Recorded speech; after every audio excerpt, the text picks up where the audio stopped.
உங்க அம்மா எல்லாத்தையும் என்கிட்ட சொல்லிட்டாங்க. இவ பண்ணது பெரிய தப்புதான். அவசரப்பட்டு கோச்சிட்டு வீட்டை விட்டு வெளியே வந்திருக்க கூடாதுதான். அதுக்காக நான் உங்ககிட்ட மன்னிப்பு கேட்டுக்கிறேன். தயவு செஞ்சு எங்களையும் எங்க பொண்ணையும் மன்னிச்சிருங்க. எதுக்கு தப்பு பண்ணது இவரு? சம்மந்தம் இல்லாம நீ எதுக்கு முட்டாள் மாதிரி இவர்கிட்ட மன்னிப்பு கேக்குற? இவ்வளவு நாளா இவரோட குடும்பத்துல நான் உங்ககிட்ட முட்டாளா இருந்தது போதாதா? கண்மணி, மாப்பிள்ள முன்னாடி என்ன மரியாதை இல்லாம பேசிட்டு இருக்க? இங்கே நீ இப்படி பேசுறேன்னா உங்ககிட்ட எப்படி பேசியிருப்ப?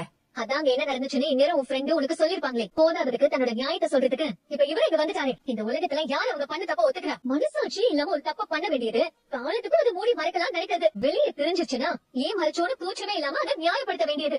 கண்மணி, நீ ரொம்ப அதிகமா பேசுற. வாய மூடு.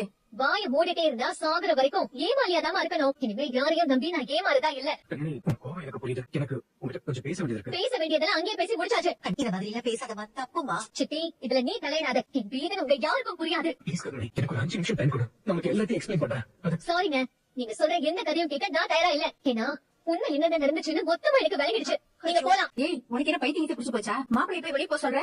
அப்போ நான் வெளியே போயிடுவா? ஏய், என்னடி சொல்ற? மா, எனக்கு இவரை பார்க்கவே பிடிக்கல. பிடிக்காததுனாலதான் அங்க இருக்க முடியாம இங்க ஓடி வந்திருக்கேன். இப்ப இங்கேயும் என்ன தேடி வந்து சொல்ல கொடுத்தா அப்புறம் நான் எங்க போறது? கண்மணி, நீ கோபத்துல ஆடாத. ஆத்திரம் உன் புத்திய மறைச்சிடும். நீ கொஞ்சம் பொறுமையா இருடி. அவர் உங்ககிட்ட இதை பேசணும்னு சொல்றாருடி. 2 பேரும் கொஞ்ச நேரம் தனியா பேசுங்க. எல்லாமே சரியாயிடுடி. உனக்கு ஏதாவது அறிவு இருக்காமா? எனக்கு நடந்த அநியாயத்தை பத்தி உனக்கு கொஞ்சம் கூட கவலையே இல்லையா? என்னோட உணர்ச்சிக்கு அவ்வளவுதான் மரியாதையா? நான் என்ன உங்க இஷ்டத்துக்கு விளையாடுற பொம்மையா? உயிர் உணர்ச்சி உள்ள பொண்ணுமா?